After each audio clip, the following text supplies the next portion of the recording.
People living near that home in Newton County provided law enforcement officers with valuable information. Information on what they heard and saw. In many communities, neighbor watch groups serve as the eyes and ears of police.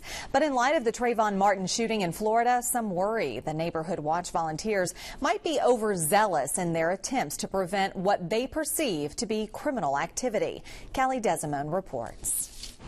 The streets of the Amelia neighborhood in West Beaumont are familiar territory to Doug Landry. We know where the activity is, what to look for, and take a proactive stance as a group. Doug Landry is an active member of the Amelia Community Watch Program. Someone that's sitting in their house behind the TV can be just as proactive as someone that does walk the street. George Zimmerman walked the streets of his Florida neighborhood as a neighborhood watch volunteer. He's accused of gunning down and murdering an unarmed teenager, Trayvon Martin. Zimmerman was in court Thursday in Florida to listen to the charge against him. The death of the teenager is raising new questions about neighborhood watch groups and their responsibilities. Landry says the case against Zimmerman is one that leaves a lot of unanswered questions. But there's one thing he knows.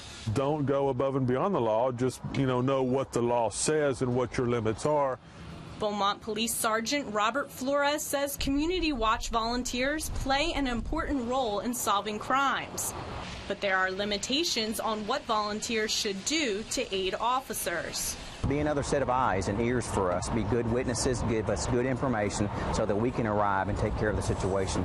He stresses while officers appreciate information provided by witnesses, their main concern is always public safety.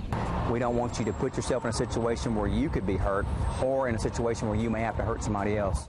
Doug Landry says it's a lesson learned for all watch groups in Southeast Texas and across the nation. If we see criminal activity going on, call the department, let them know, let them see what we're seeing. In Beaumont, Kalie Desimone, KFDM 6 News. Zimmerman will remain in jail while he waits for a bond hearing and a formal arraignment next month. At that time, he will enter a plea to the second-degree murder charges.